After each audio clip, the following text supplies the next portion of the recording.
Hi, everyone. Welcome to Narcissism Recovery Podcast. I am your host, Yitz Epstein. I am a narcissistic abuse life coach. We have such an exciting show today. I am joined by Shay Rowbottom. Shay came on a couple years back. We worked together, and she is back for another fantastic episode.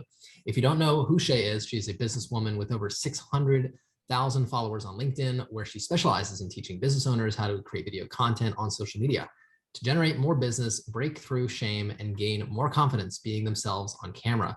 She herself has been on her own healing journey to overcome depression and toxic shame, and puts a heavy emphasis on these topics as they relate to marketing in the modern social media driven world. She has her own podcast, The Shay Rowbottom Show, which was inspired by this one, where she discusses her journey to healing from traumatic and an abusive childhood and past. I highly suggest you check out that podcast if you haven't already. Shay, how are you doing?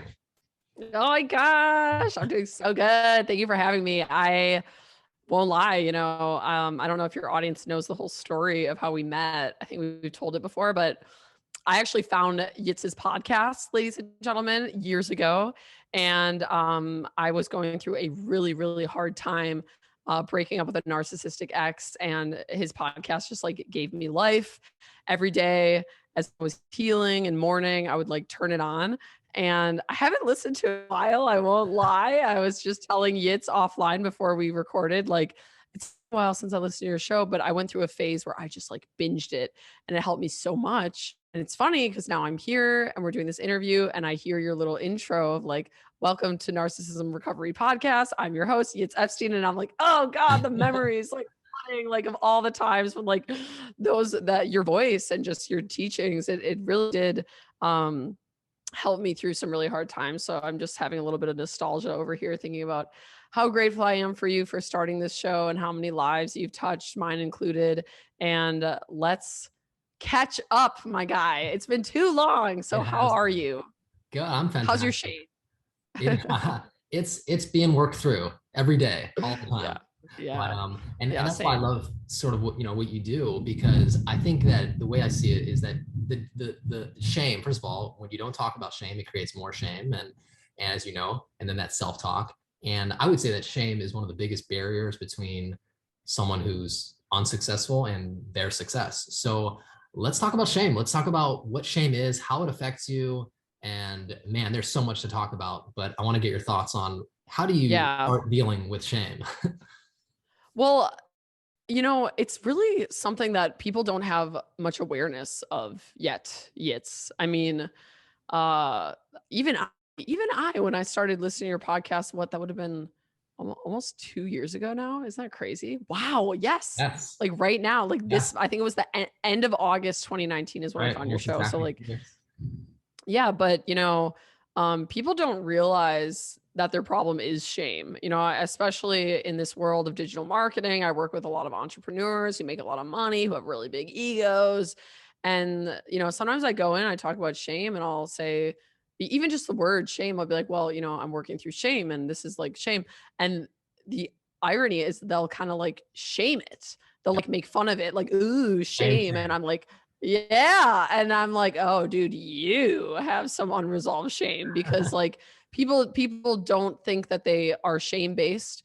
And that's the very thing that's destroying them. They have no idea how much shame that they're carrying. And it's just what you said. You need to first become aware of it, start talking about it to release it. But I think the problem is people don't even know that they have it. They don't even know that that's the thing really weighing them down, is underneath it all, they feel shameful. They feel, as I always say from John Bradshaw, it's like they feel flawed and defective as a human being. And that's their baseline. That's their core belief, is I'm flawed and I'm defective as a human being.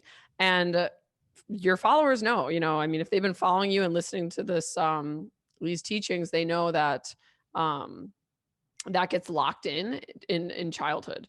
That belief gets locked in childhood, and you have to create a false self in order to survive, like I did, like you did, like a lot of these entrepreneurs did. So the funny thing is, I go out into work and I go out in the world, and I'm very balanced. I'm not all like woo woo and like I just want to be a hippie under a tree. Like I'm a businesswoman at the end of the day. I do play with the ego quite a bit. But yeah, that's really what I've found, is a lot of these entrepreneurs with really big egos, they have a lot more shame. And I love your thoughts on this, because I what I've been saying is like, the bigger the ego, the bigger the shame. Yes. And that's what people don't realize. They're always like, oh, I would trade places with these gurus, with these Oh, entrepreneurs in an instant. Like I would totally trade places with them. It's like, yeah, you don't see the other side, that like a part of them actually hates themselves. And that's why they're doing all of this to compensate. And I would say my own personal awareness around that for my own life didn't actually happen until it was already there, until I'd already created the following, created the brand, the image, the Shay Rowbottom. And then, you kind of wake up and realize like, oh gosh, why am I still struggling with this self-sabotage? Why am I still dating these guys who treat me like crap? Why am I still overeating or smoking too much? Like dealing with these addictions? Like what's really going on here? I found underneath it all was just like a great inability to sit with myself because of how deeply ashamed I actually felt of just my own being and my own existence. So it's tough. It's a hard pill to swallow, but I'm grateful for it because it's going to ultimately give me the liberation that I've been looking for, and that I've been using business and followers and attention and all these things to try to soothe, and getting to the root of your toxic shame and like learning to deal with it yourself is ultimately what's going to bring people that liberation, that feeling that they're looking for. yeah, I couldn't agree more. Shame is interesting. It's such a funny concept because I would argue that most people's success, okay, I don't know this for a fact, but I would argue it, even if I don't know, that most people's success is a motivation to fill a void of not being enough, which essentially is shame, right? So even Mhm. myself, like I talk about shame and I talk about ways to get out of it, but I'm not quite sure I have fully yet because it keeps showing up in different ways. And one of the ways I want to talk to you specifically about it, because I listened to your comeback episode, which was awesome. And that was like, wow, because what you were talking about was these spiritual narcissists. And what blows my mind is that that has got to be the most incredible way of hiding toxic shame, is to be a spiritual narcissist. So I just want you to talk about what does that mean? How does that work? And what are your experiences with spiritual narcissism? Yes. Well, like the first thing that people need to realize is like every single person in your life that you attract, it's not a coincidence. Like it's not. Like we attract what we are. We attract what we are mirroring out into the world. And that was a hard lesson for me because I, again and again and again was just attracting very, very narcissistic people. Um, so why is that? What's really going on here? And it is directly related to the fact that I grew up with narcissists, my parents, which I also talked about on my show in the first 8 episodes. I tell my story in order. Um, yeah, like so it's easy to fall in the trap of just woe is me and I'm a victim and oh all men are trash. You hear women say that like all men are trash. It's like no, you're trash. Like you keep attracting trash. You've got some serious baggage you need to work out. That's like yeah, it's giving you the energy of trash. You're radiating that out in the world and that's what's coming to you. So it took a long time for me to develop a mindset, for me to take responsibility for the abuse that I was attracting in my life. But I definitely started to pick up a pattern. And what's really funny is when I met you, I was in the process of getting out of a relationship with a narcissist. It was an ugly breakup. I wouldn't really even call him a narcissist. I would say it's what you call on your show borderline Yeah. borderline narcissism. Like I do actually think he has the capacity to look at himself to some degree. And I've actually recently reconnected with him, which I'd love to tell you Wow. about. We could talk about it on this show. Yeah. I reached out to him and we had a good catch up. But he was intellectual.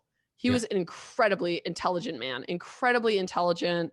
I remember when I found your show, you reminded me of him, just like the way that you're just so good with the way you teach and the way that you can intellectualize everything. And it was so beautiful. Yeah, the danger in having that ability is you can easily manipulate people.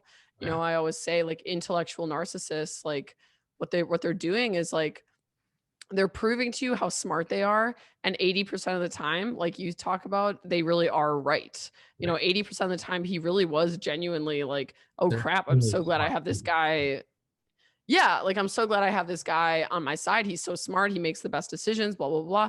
The problem is then 20% of the time they take that trust and that authority they built and they use their intellect to manipulate and to just, you know, feed themselves. Um, and that was what I was dealing with, and your show helped me to like realize like, oh my gosh, like this is like intellectual narcissism. Like he just has a fancy way of like always, you know, manipulating the situation and getting his way. Now borderline I'd say is like where they actually can look at themselves. And I remember when we were breaking up, even though it was very traumatic and it was very hurtful, and you know he was just, you know, very immature, very classic like narcissist, like trying to fucking hurt me at the end. Or I can't remember, can I swear on here? Yes, absolutely. Okay, cool. Sorry, that just came out. But yeah, like I remember him saying like, oh, I am a narcissist. And I think, you know, once you get to the level of being able to admit that you're a narcissist, first of all, or narcissistic, um, you really, by definition, can't be a narcissist. So that right there showed me, okay, he does have the capacity to look at himself. There's just a lot of toxic shame and a lot of things he's not ready for. And then I recently reconnected with him, and yeah, he apologized, you know, he like owned up to everything. Wow. It was really beautiful seeing him again after years of the breakup. And yeah, just to really like forgive and just let go and just be like, okay, yes, he was narcissistic, but also, as I mentioned, why did I attract him? You know, why did I attract him? And also getting to own my own narcissism, how I was narcissistic, how I was also manipulating him. And there was certain things that I was um doing just for my own selfish gain. And I think that was the point I had to get to, and accepting that about myself before I could forgive him. Because I realized, well, he is me, and we're actually not that different. We're just some wounded children who got together young and hadn't worked through our own insecurities and our own baggage. And hey, we just started projecting that onto one another. Sure. Relationships so often do. But what I want to say is, he was like an intellectual narcissist, okay? And you have an episode about how that's like the most dangerous type of narcissist. I actually have a new type that I think is more dangerous than the intellectual. And that is the spiritual narcissist. That is the spiritual narcissist, which I I thought I was done with my studies on narcissism until the next guy that I am no longer involved with. But yeah, long story short, when I got out of that situation with my ex, the one who was more intellectually narcissistic, I met a healer who was in the spiritual community, who was like, you know, I'll help you heal. And I hired him, and it was great. You know, it was great. He made me feel safe right away. There was no comparing him to my ex, for sure. You know, it was like night and day. My ex never validated me, never wanted me to feel powerful, never wanted me to feel good, you know, projecting all his shame onto me. So I was just shamed a lot in that relationship. To go back to meeting this healer who would really become an idol in my eyes, because he was giving me all of those things. He was giving me validation. He was helping me heal. He was lifting me up, you know. Um, I really fell in love. And then what happened was some months down the line, it wasn't like right away. So I would, you know, argue there was somewhat of a gray area. I wasn't paying him anymore at this point. But yeah, we got involved romantically. And yeah, it took me, oh gosh, like almost a year to really figure out like that is just another form of narcissism. Yeah. And as soon as you think, oh, I'm done attracting narcissists, I'm done attracting people who are manipulative. Look, I've healed. I'm out. I'm with this guy who's validating me, and he's so spiritual, and he's teaching me all these higher truths. Also, can be a form of manipulation, and also can be a form of covering up their toxic shame. You know, and it was a really hard pill to swallow. It was a really hard pill to swallow, to realize like, wait a minute, you know, this guy is not what I thought he was. And the reason that I worshiped him so much and was able to be, so enthralled by him and in his web is because any woman in my situation would have, Right. right? I mean, I went to him in a vulnerable state. I just had my heart broken. I needed healing. He really did know a lot about spirituality and how to heal, and was just very deeply involved in the spiritual community. And I think when someone is so deeply involved in the spiritual community and they're constantly sharing these higher truths, it can be hard to see how that is also toxic. Yeah. But long story short, it was, and I realized it. I got out, and again, took my power back and just basically realized, like, holy crap, I think that God sent me that experience so that I could, on my own journey to become a healer, learn about this dark side of the healing and the spiritual community. That is, people go in and they're ready to heal, right? They're raw, they're vulnerable, they're ripped wide open. And therefore, they are very likely to be abused again because they're going to healers in that very vulnerable state. It's like, yes, I want to encourage everyone who's there to go heal and to find spiritual teachers or practices that will help them get through that, but also be mindful. It's like you're in a fragile state, so people can really hook you and just also like abuse you further. And that's basically what I realized had happened. And that's also how a lot of cults happen. People don't they don't understand cults. They're like, how do I get in a cult? I don't get it. It's like, because the cult is actually providing them value in the beginning. Yes. The cult is actually healing. doing something. 100%. Yeah, it's healing. It's like, of course, no one goes into a cult and is like, look at this abuse, sign me up. It's like, that's not how it starts. It starts because they're like, oh my gosh, like, this has changed my life. They're teaching me this. And oh my, I want to go further into this community. This seems like the answer. And it's slowly over time, they get sucked in. They don't realize that they've lost themselves to this cult. And that's really what I found a lot of people are doing with the spiritual community. Now, all that being said, are there great things about the spiritual community? Should you dabble? Should you, stick your foot in?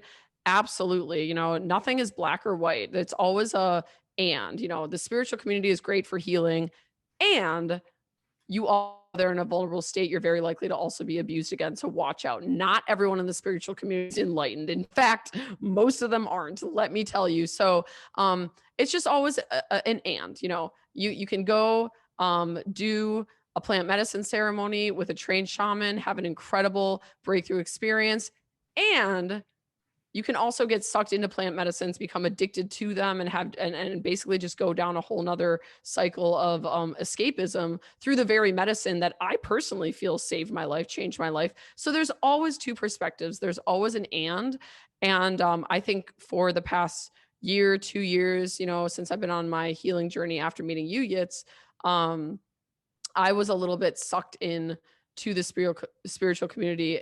I got sucked in like a culty way. And now I'm just coming out of that, and I'm realizing the and is, oh crap.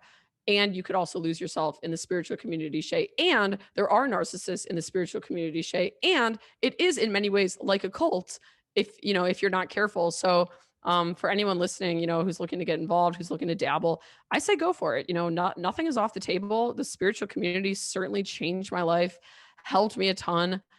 And there's still a lot of darkness there you got to be careful for. And there are people who will use spirituality and their authority as a spiritual teacher and a healer to manipulate women and to manipulate people in general who come to them in that vulnerable state. So just be mindful of that. I won't get too into the details. I haven't really shared this part of my story yet. It's fairly new and I'm still processing it. But long story short, I thought intellectual narcissism was like the peak. And I learned that there is another level. There's another level to narcissism, which is spiritual narcissism. And last thing I'll say, rant over, is like, what I think it was really showing me, Yitz? What's that? It was showing me what not to do with my powers as I in my own role as a healer in this community. 100%. Yeah, I mean, first of all, thank you. That was amazing. I think you explained it so perfectly well. I try to explain that in my podcast at times. You think I explained it well? Oh my gosh. It's like, it means so much to me when Yit says that I explained it well. I'm like, dude, like you're the expert. So if I did it well, that strokes my ego. Thank Yeah, you. no, you definitely did. And thank you for that compliment. But you know, like anything, in moderation, and of course, everything that's good can be bad if it's not enough or too much. But also the way I see it, and kind of just to continue that based on what you were saying, is like I'm very passionate about people being their own healers. So anytime you outsource your healing in any capacity, especially in the spiritual community, what you're saying is that I'm codependent on them to heal. And it's very disempowering. And somebody who is shame-based will be already disempowered, and then they'll feel empowered by the spiritual narcissist who makes them feel better. And that's why I do believe that, yes, other people are healers. I consider myself a healer. But the way I see it is that I don't want you to need me. I don't want you to listen to my podcast after you're done healing. I mean, of course you can, and I'd love to. Yeah, I love giving insights, and obviously there's more to learn. But in essence, once you understand healing and what it means, and you gather that self-acceptance, self-love, and self-awareness, go live your dream. Go live your life. What are your thoughts on that? Whew, so much. So I feel personally attacked by that Oh statement. no. I'm just kidding. Yeah, no, I'm joking. No, because it's true. It's you're 100% right. Become your own healer.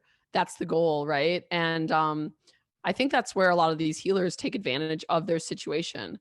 They uh should know better that that's the ultimate goal is get this person independent, get Right. this person to the point where they can do their own healing.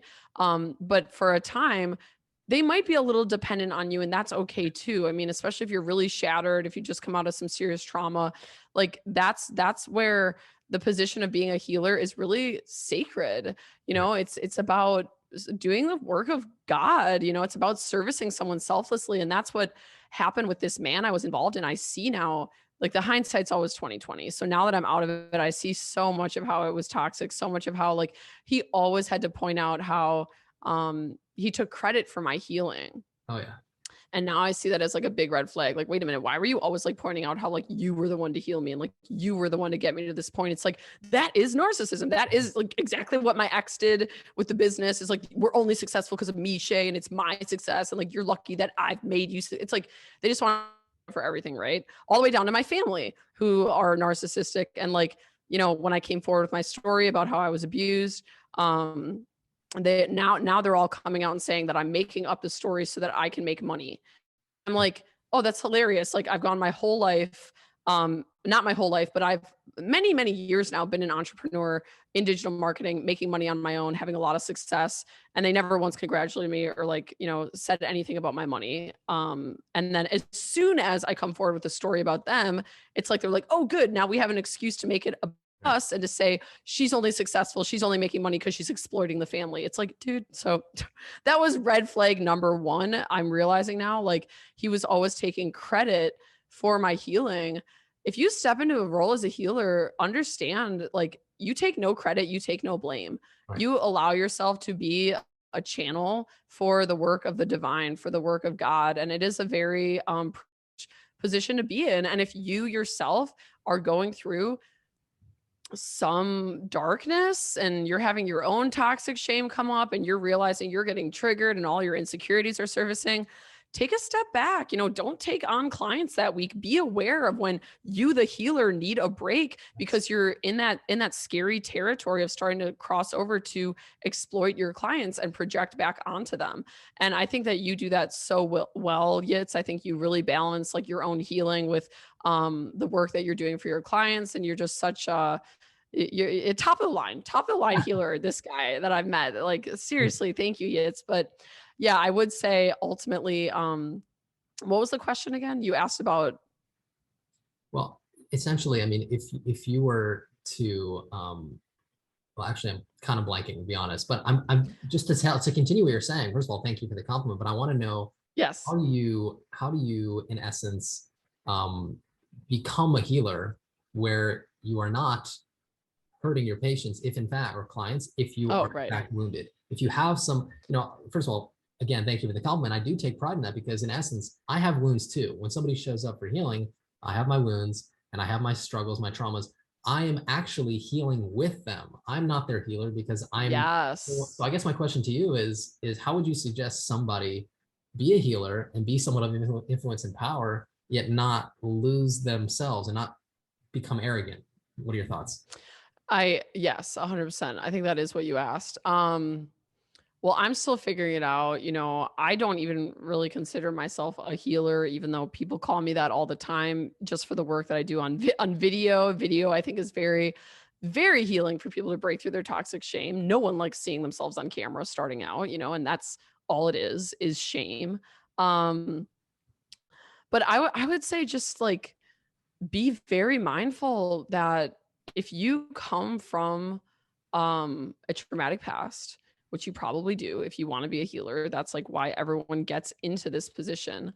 Just be mindful of the reality that when you were a child, you probably experienced a great feeling of powerlessness. Yes. Powerlessness. And the things that we seek the most in adulthood are things we were deprived of the most in childhood. So I'll even like speak for myself. Like power is one of them for sure, but attention. Like I love attention, that's why I do marketing. I teach people how to get attention now. Like that's my jam. I love getting attention. Why? Because as a child, that's the thing I was deprived of, was attention. I wasn't getting the proper attention. So for healers, a lot of times it's power. Something happened to them in their childhood where they felt powerless. They were abused, they were molested, they were verbally mistreated, they were bullied, and they felt like, I'm without power. So being very mindful when you step into healing, and especially when you become your own healer, or I'm sorry, a healer for others, is you might get a little drunk on power. And you need to be very careful about that. You need to be very mindful of, oh my gosh, the thing I was deprived of in childhood is power. Now I'm in this position where people are coming to me for healing. I'm the authority. I have power over them. Let me not like get swept away on this power ship and basically just sucked up like a bug. And that's what I feel like happened with this guy, with this spiritual narcissist. It's like, I don't think he got into healing with the intent like, oh, I'm going to take advantage of my position and abuse women. I don't think he ever once had that thought in his head. I think he genuinely was like, I'm interested in healing. I want to learn more about this. But somewhere along the way, his subconscious kind of took over and he got a little drunk on the power. He got drunk on the power of helping women and how much women were able to be influenced by him, that it crossed over, it became sexual, and it's like, whoa. And this is a common thing with guys in the spiritual community. You got to be careful. So I would just say for anyone listening, check your own power, because it is a drug. Yes. Right? That is a powerful, powerful drug. That's why people get the cocaine and Adderall and all of these amphetamines. That's what they give you. They give you power. They make you feel so, so powerful. So when I catch myself in those states, which I certainly also get in, like, let's be real, I do have an ego. I get a little like, look how powerful I am. And Can't imagine it, Shay. I'm all, no, but seriously, I'm always like checking myself, because I know now through all the patterns I've had in my life that like, that's going to come with a crash. Right. That's going to come with a bad crash where I'm either going to crash and burn and be like, oh my gosh, I'm not powerful at all. What was I thinking?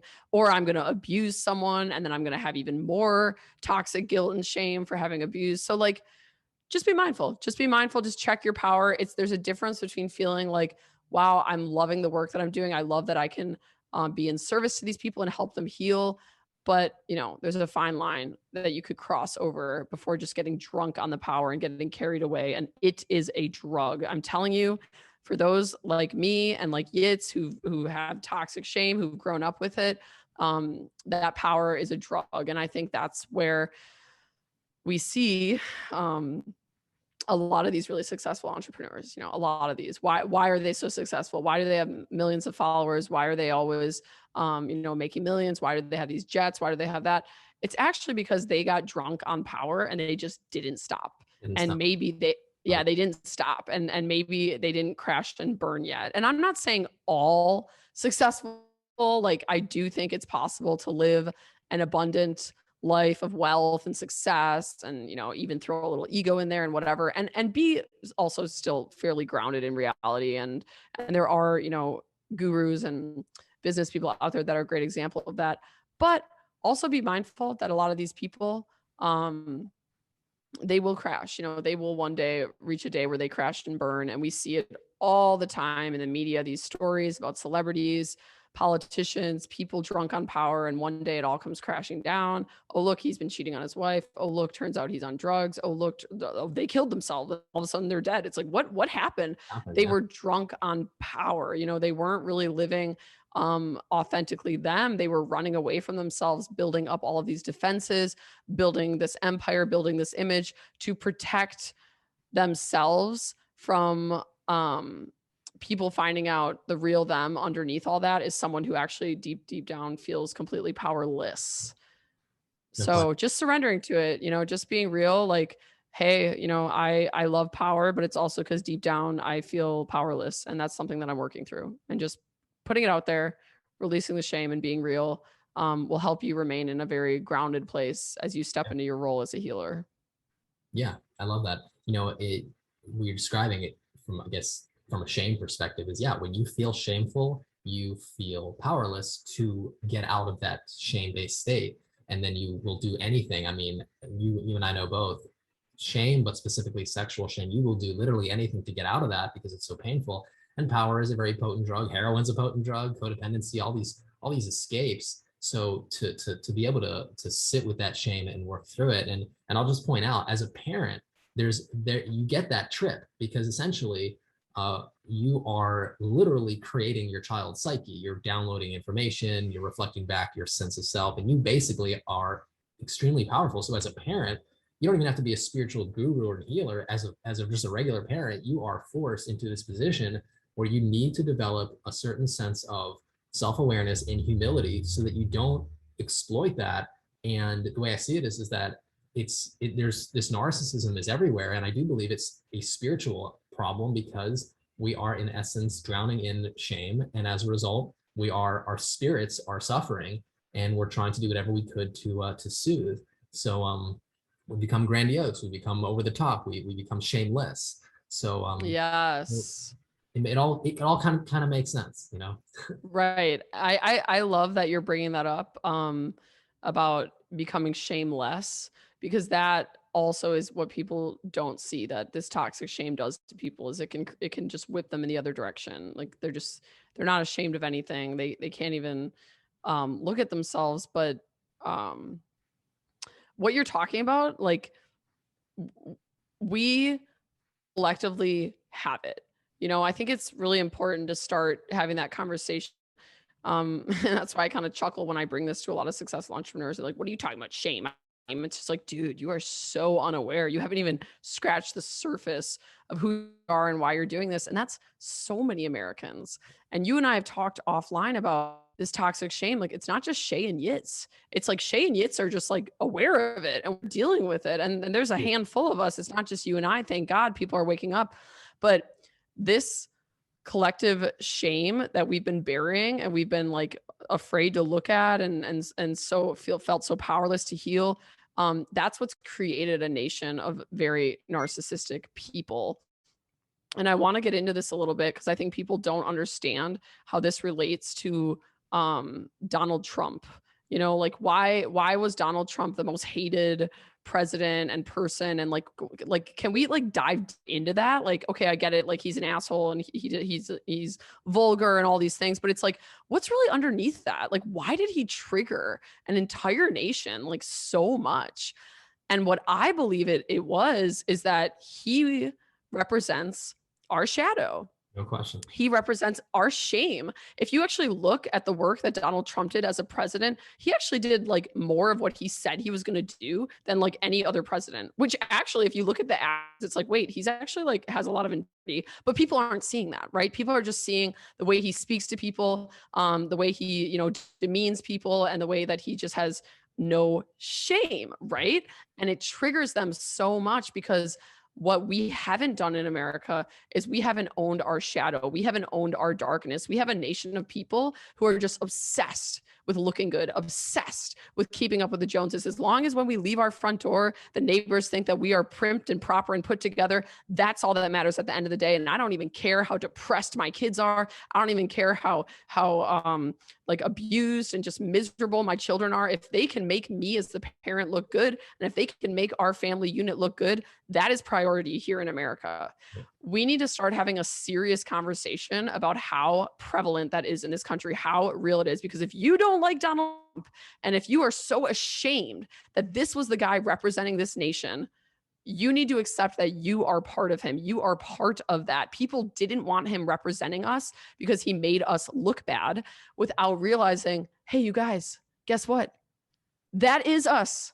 That is us. That ugliness in Donald Trump, that nastiness, that shameless, that is us. He would have won the presidency and gotten into that position if that wasn't a part of us. And it's time to start looking at that. It's time to stop rejecting and saying, oh, like, I'm nothing like Donald Trump. There's nothing in me that would ever. It's like, no, it is us. The only difference between him and other politicians is other politicians, in a sense, were actually more narcissistic, covert narcissistic, in that they were taught how to hide it. They were taught how to be buttoned up, how to get on a podium and make everyone feel good, so that all of the Americans could say, oh yeah, this Obama, I like this guy representing us because he makes us look good. He makes us look civil. He makes us look like, yeah, exactly. So that's, I mean, when you look at the policies between Obama and Trump, they're actually not that different.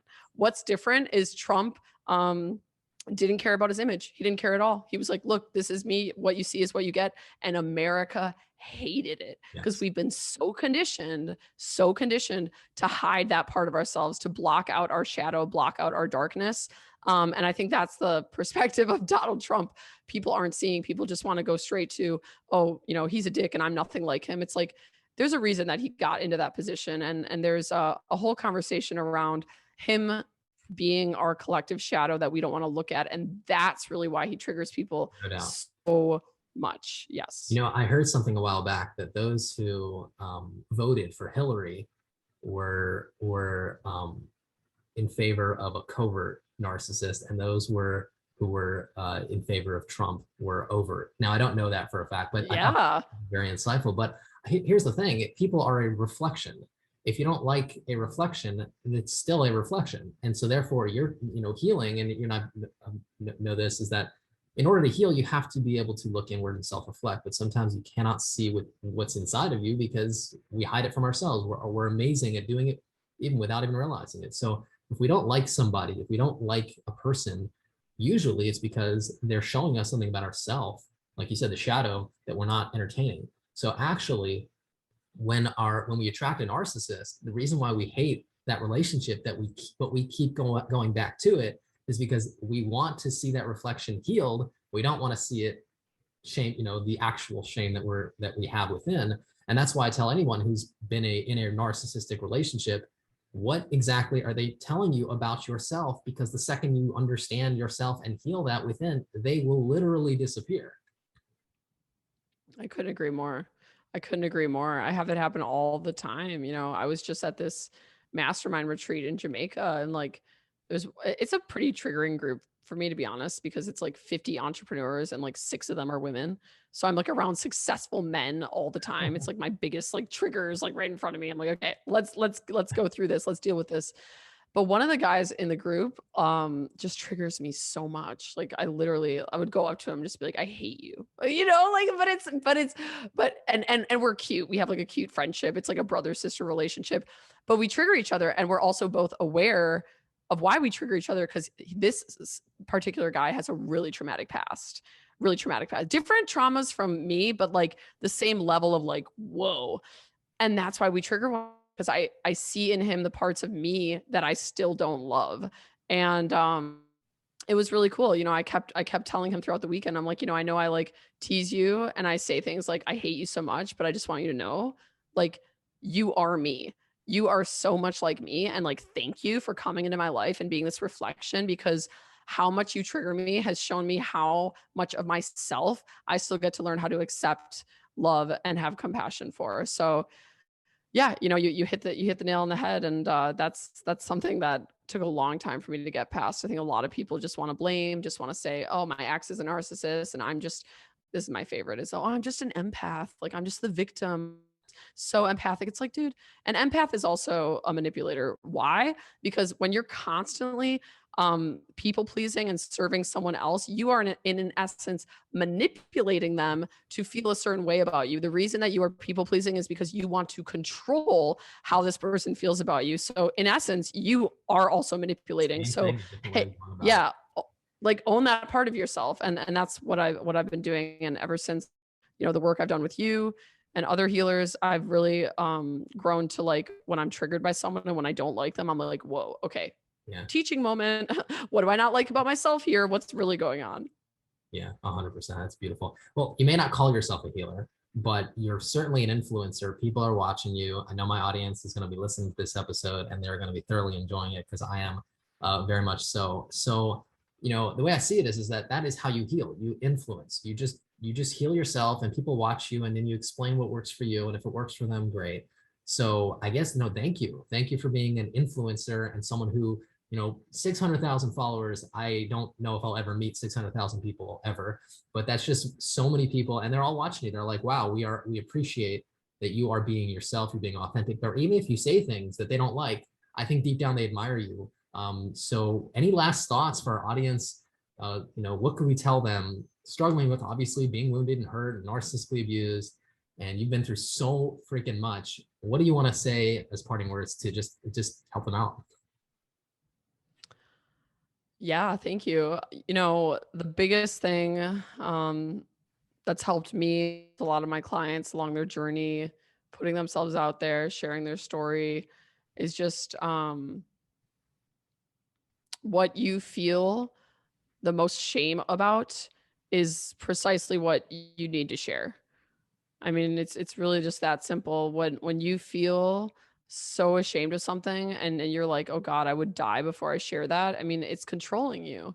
It has power over you. If you can release that, put it out into the world, not only will you liberate yourself, and is it more cathartic for you to start to get that weight off of you, and just live a more authentic, more free life. But what you also do is you attract people who have great gratitude for that, who are like, wow, finally someone admitting how I also feel, but I'm terrified to share.